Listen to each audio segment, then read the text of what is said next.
Good morning students. कृषि जीव विज्ञान में सेकंड यूनिट अपनी चल रही थी, जिसमें जैव प्रौद्योगिकी वाली यूनिट अपनी चल रही थी। पिछले वीडियो तक अपन ने एक बहुत ही महत्वपूर्ण टॉपिक इसके अंदर किया था, कृषि के अंदर जैव प्रौद्योगिकी का महत्व है, जिसमें अपन ने कुल 6 प्रकार के पराजीवी पादपों के बारे में पढ़ा था। इन पराजीवी पादपों की क्या विशेषता होती है। बीटी कॉटन है, फ्लेवर सेवल टोमेटो है, ट्रांसजेनिक मक्का है, खरपतवारनाशी पादप है, नरबंदे पादप है, नाइट्रोजन स्थिरीकरण करने की क्षमता वाले पादप हैं। ये कुछ पादप अपन ने पराजीवी पादपों के बारे में पढ़े थे, जिनमें अपन बाह्य जीन का स्थानांतरण करके कैसे अपन अच्छे लक्षणों वाले पादप यानी पराजीवी पादप निर्मित कर सकते हैं। बहुत इंपॉर्टेंट टॉपिक अपन ने किया था। आगे इस चैप्टर को अपन कंटिन्यू करते हैं। तो आज का अपना टॉपिक है पादप उत्तक संवर्धन। टॉपिक का नाम है अपना पादप उत्तक संवर्धन। ये इस चैप्टर का अपना अंतिम टॉपिक है। जैव प्रौद्योगिकी के अंदर जीन स्थानांतरण वाला टॉपिक बड़ा टॉपिक था, वो अपन ने पूरा कर लिया था। आनुवंशिक अभियांत्रिकी वाला शुरू में ही कर लिया था, वाहक वगैरह कर लिया था। अब इस चैप्टर के अंदर अपन पढ़ते हैं पादप उत्तक संवर्धन, जिसे अपन प्लांट टिश्यू कल्चर भी कहते हैं, शॉर्ट में पीटीसी कहते हैं अपन, प्लांट टिश्यू कल्चर यानी पीटीसी। ठीक है। देखो क्या होता है, सबसे पहले तो इस पादप उत्तक संवर्धन के बारे में डिस्कशन करते हैं, फिर शब्दावली देखेंगे। पादप उत्तक संवर्धन के अंदर जो जो शब्द आएंगे उनका क्या मतलब होता है, उनको एक साथ अपन करेंगे। देखो, पादप उत्तक संवर्धन, संवर्धन शब्द का मतलब क्या होता है। पादप शब्द, उत्तक शब्द आप जानते हो। संवर्धन शब्द का मतलब होता है कि पोषक माध्यम के घोल में किसी भी पादप का कोई भी जड़, तना, पत्ती का कोई टुकड़ा है, उसको उगाना। यानी अपन कोई पादप का, जैसे कोई आलू है, उस आलू के अंदर अपन नए आलू के पादप कैसे तैयार करते हैं। जो आलू होता है उसके अंदर थोड़े दिन तक पड़े रह जाते हैं, तो उसमें आँख जैसी संरचना विकसित होती है ना, उसको अपन कलिका बोलते हैं। कायिक कलिकाएँ होती है वो। तो उस आँख वाले भाग, जहाँ पर हरी हरी कलर की जो कलिका से निकली है, उस वाले भाग को अपन छोटा सा टुकड़ा उस आलू से काट करके और नई जगह पर मिट्टी में लगा देती हैं। तो उससे क्या हो जाएगा, नया पादप तैयार हो जाएगा। इस काम में अपन कर क्या रहे थे, इसके अंदर अपन मिट्टी के अंदर उगा रहे थे। अपन ये काम मिट्टी में नहीं कर करके प्रयोगशाला के अंदर कृत्रिम रूप से बनाया गया पोषक पदार्थों का घोल, यानी मिट्टी के अंदर जो चीज़ें पादप को उगाने के लिए अपन को चाहिएगी, वो सभी आवश्यक तत्व जो होते हैं वो अपन ने क्या कर लिए है, कृत्रिम रूप से माध्यम बनाया है, कृत्रिम रूप से घोल बनाया है। वो मिट्टी के जैसे ही सभी प्रकार के पोषक तत्वों से युक्त है, और उस घोल को अपन ने लैब में कृत्रिम रूप से बनाया है, और लैब के अंदर ही कांच के पत्रों के अंदर उसको डाल दिया है, यानी वो मिट्टी का काम करेगा।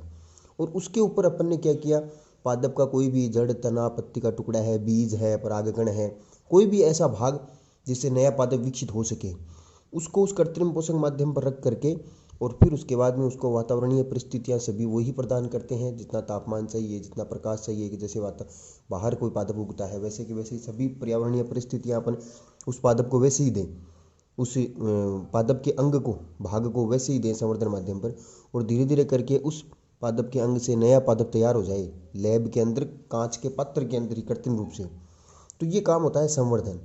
ये मैंने डिटेल बता दी है आपको पादप उत्तक संवर्धन के बारे में। छोटी सी परिभाषा हम ले सकते हैं कि कृत्रिम रूप से बनाए गए पोषक पदार्थों के घोल पर पादपों को उगाने की क्रिया संवर्धन कहलाती है।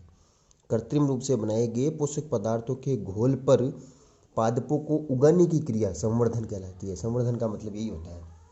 अब इसके बाद में पादप उत्तक संवर्धन का मतलब देख लेते हैं अपन। पादप का कोई भी भाग, कोई कोशिका है, कोई जड़, तना, पत्ती, कोई भी उत्तक है, कोई भी पादप का जड़, तना, पत्ती का भाग है, कोशिका ले लिया, बीज ले लिया, परागकण ले लिया, कोई भी पादप का भाग लेकर के और उसको कृत्रिम रूप से बनाए गए पोषक माध्यम पर उगाने की प्रक्रिया जो है उसे पादप उत्तक संवर्धन कहते हैं। ठीक है। ये काम क्यों करते हैं अपन, ये काम करते हैं अपन संवर्धन माध्यम पर प्रयोगशाला में बहुत सारे पादप तैयार करने के लिए। कोई भी पादप का छोटे छोटे अपन ने भाग लिए और उनको अपन ने प्रयोगशाला के अंदर नए पादप विकसित करने के लिए ये तकनीक जो उसको अपन उपयोग में लेते हैं। ठीक है। अब इसके बाद में क्या करते हैं अपन, पादप उत्तक संवर्धन की शब्दावली करते हैं। ये एक बड़ा टॉपिक है अपने आप में, विज्ञान की एक बहुत बड़ी बायोटेक्नोलॉजी की एक शाखा है पादप उत्तक संवर्धन। तो इसके अंदर बहुत सारे नए नए शब्द आएंगे। तो अपन आगे डिटेल से कोई टॉपिक पढ़ेंगे तो नए नए शब्द आएंगे, उन शब्दों का अर्थ अपन एक साथ ही देख लेते हैं। तो अगला अपना टॉपिक हो जाएगा शब्दावली, पादप उत्तक संवर्धन जो है उसकी शब्दावली। तो टॉपिक का नाम अपना हो जाएगा अब शब्दावली। किसकी शब्दावली कर रहे हैं अपन? पादप उत्तक संवर्धन की शब्दावली कर रहे हैं। शब्दावली में सबसे पहला शब्द अपना आता है कृतोत्तक। कृतोत्तक, ठीक है, जिसको अपन एक्सप्लांट भी कहते हैं। अब ये कृतोत्तक या एक्सप्लांट क्या होता है? देखो, अभी आपको मैंने बताया कि पादप उत्तक संवर्धन में करते क्या है अपन, किसी भी पादप का एक सूक्ष्म भाग लेते हैं अपन, जड़ का, तने का, पत्ती का कोई टुकड़ा ले लिया छोटा सा, कोई उत्तक ले लिया, कोई कोशिका ले ली, कोई परागकण ले लिए, कोई भी एक छोटा सा सूक्ष्म भाग ले करके और उसको अपन संवर्धन माध्यम पर रख करके नए पादप विकसित करते हैं पादप उत्तक संवर्धन में। तो शुरुआत के अंदर जो पादप का सूक्ष्म भाग अपन जो लेते हैं ना पादप से, टुकड़ा छोटा सा काट करके जिससे नया पादप विकसित करते हैं, वो सूक्ष्म भाग जो है ना पादप का, उसको अपन कृतोत्तक या एक्सप्लांट कहते हैं। यानी संवर्धन माध्यम पर अपन जो सबसे पहले शुरुआत के अंदर जो पादप का सूक्ष्म भाग रखते हैं ना, वो पादप का भाग जो होता है उसको कृतोत्तक या एक्सप्लांट कहते हैं। बात समझ में आ गई? इसके बाद में दूसरा जो है अपना वो शब्द है कैलस। ठीक है, कैलस। कैलस शब्द क्या होता है? कैलस का अर्थ होता है कि जो अपने कृतोत्तक पादप के संवर्धन माध्यम पर रखा है, उस कृतोत्तक में अब क्या होता है, उससे नया पादप जब विकसित होता है तो शुरुआती परिस्थितियों में, शुरुआत के अंदर उस कृतोत्तक से, जैसे कृतोत्तक जो है उसके अंदर एक कोशिका थी, मान लिया एक कोशिका ही कृतोत्तक है अपना। अब धीरे धीरे क्या होता है, इसमें कोशिका विभाजन की क्रिया होती है। संवर्धन माध्यम पर जब पोषक तत्व मिलेंगे तो इसमें कोशिका विभाजन की क्रिया होगी। इससे क्या हो जाएगा, इस एक कोशिका से अनेक कोशिकाएं बन जाएगी, मगर सभी कोशिकाएं अभी तक किसी विशिष्ट अंग में परिवर्तित नहीं हुई है, सिर्फ कोशिकाओं का एक समूह बन गया है, बहुत सारी कोशिकाओं का एक ग्रुप बन गया है। ये जो कोशिकाओं का समूह है ना, जो एक कोशिका से बहुत सारी कोशिकाओं में परिवर्तित हो गया है, इसमें विशेष बात क्या है कि ये सभी कोशिकाएं हैं ना अभी तक अविभेदित और असंगठित है। अविभेदित और असंगठित का मतलब ये होता है कि कोई भी कोशिका जो है अभी तक किसी विशिष्ट प्रकार के अंग या उत्तक में परिवर्तित नहीं हुई है, सिर्फ संख्या बढ़ी है कोशिकाओं की। तो परिभाषा क्या हो जाएगी कि पोषक माध्यम पर कृतोत्तक से प्राप्त असंगठित व अविभेदित कोशिकाओं का समूह कैलस कहलाता है। संवर्धन माध्यम पर कृतोत्तक से प्राप्त असंगठित व अविभेदित कोशिकाओं का समूह जो है उसे अपन क्या कहते हैं, कैलस कहते हैं। समझ में आई बात?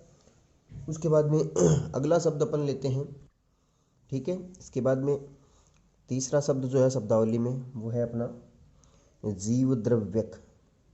जीव द्रव्यक, जिसको अपन प्रोटोप्लास्ट भी कह सकते हैं। प्रोटोप्लास्ट या जीव द्रव्यक बहुत ही इंपॉर्टेंट शब्द है, बहुत बार इसमें से क्वेश्चन पूछा जाता है, और मैंने आपको पहले भी ये समझा रखा है कि जीव द्रव्यक क्या होता है। 3-4 शब्द एक साथ बताए थे इसमें मैंने आपको, जीव द्रव्य, जीव द्रव्यक, कोशिका द्रव्य, केंद्रक द्रव्य, इन चारों शब्दों का अर्थ एक साथ बताया था। तो यहाँ पर अपने शब्द आया जीव द्रव्यक। देखो, पादप कोशिका जो है उसको अपन को पता है कि पादप कोशिका जो होती है उसमें संरचना अपन देखते हैं तो चारों तरफ कोशिका झिल्ली, कोशिका झिल्ली के बाहर की तरफ पैक्टिन और सेलुलोज से बनी हुई कोशिका भित्ति पाई जाती है, और अंदर सभी चीज़ें वही केंद्रक, हरितकवक वगैरह सभी कोशिकांग ही, यानी चारों तरफ कोशिका भित्ति होती है पादप कोशिकाओं में।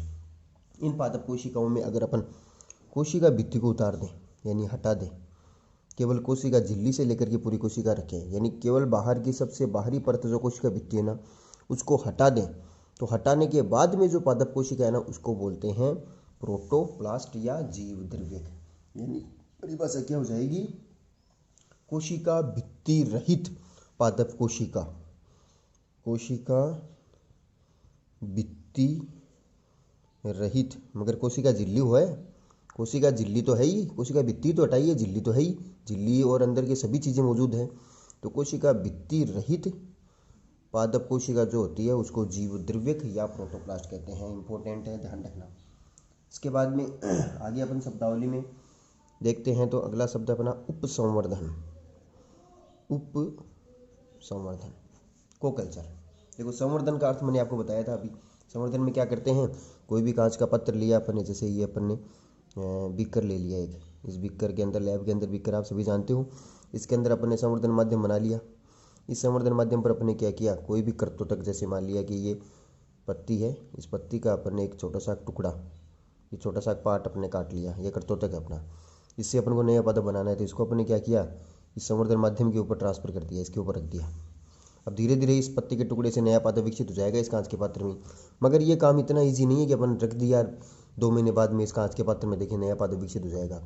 ये काम जो होता है बहुत ही ज़्यादा जटिल है, इसमें बहुत सारी लैब के अंदर बहुत सारी तकनीकों का उपयोग किया जाता है।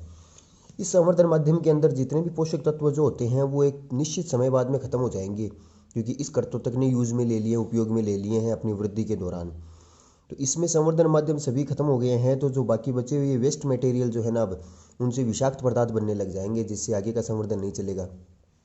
तो एक निश्चित समय के बाद में ये जो अपना कर्तोतक जो है ना, इससे केलस बन गया, ठीक है। उस केलस को अपन को क्या करना पड़ेगा, एक ताज़ा बने हुए नए संवर्धन माध्यम पर स्थानांतरित करना पड़ेगा, क्योंकि ये संवर्धन माध्यम खराब हो चुका है, इसके पोषक तत्व सभी काम आ चुके हैं।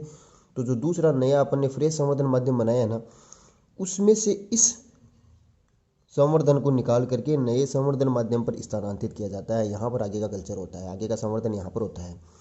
तो एक संवर्धन से दूसरे संवर्धन पर कर्तोतक को या केलस को स्थानांतरित करना जो होता है ना, उसे कहते हैं उपसंवर्धन। और ये काम क्यों किया जाता है, क्योंकि संवर्धन माध्यम जो पुराना संवर्धन माध्यम है उसके अंदर पोषक तत्वों की कमी होने लग जाती है, इसलिए अपन को नया संवर्धन माध्यम पर कर्तोतक या केलस को स्थानांतरित करना पड़ता है। ये क्रिया कहलाती है उपसंवर्धन, ठीक है। अगला इसके बाद में शब्दावली में अपन शब्द लेते हैं भ्रूण संवर्धन। भ्रूण संवर्धन, अब संवर्धन शब्द बार बार में आ रहा है, संवर्धन का अर्थ आपको पता लग गया।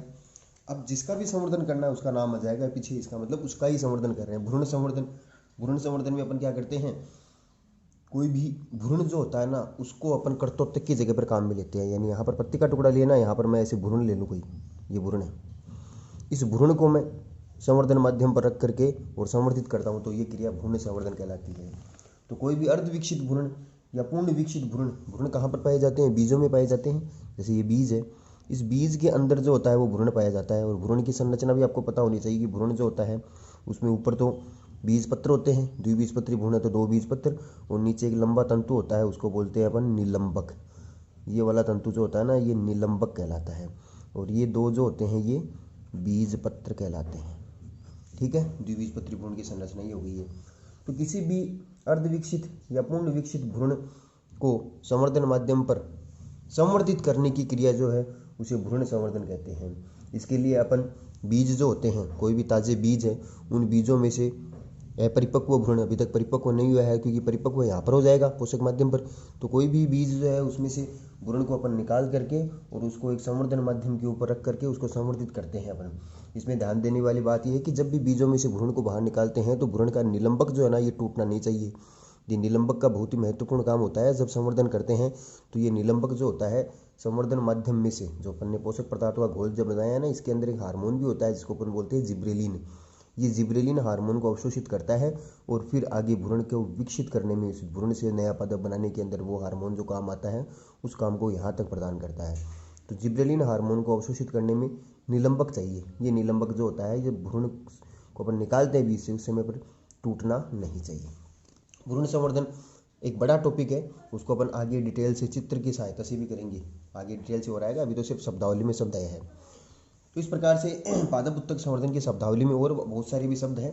आज के वीडियो में अपन ने कुल 5 शब्द को अध्ययन कर लिया है। इसके बाद में कुछ शब्द पराग संवर्धन है, विभेदोत्तक संवर्धन है, पूर्ण शक्तता है, पोषक पदार्थ है, ये बहुत सारे शब्दावली के अंदर शब्द और आएंगे जिनका अपन अगले वीडियो के अंदर डिस्कशन और करेंगे, ठीक है। Thank you.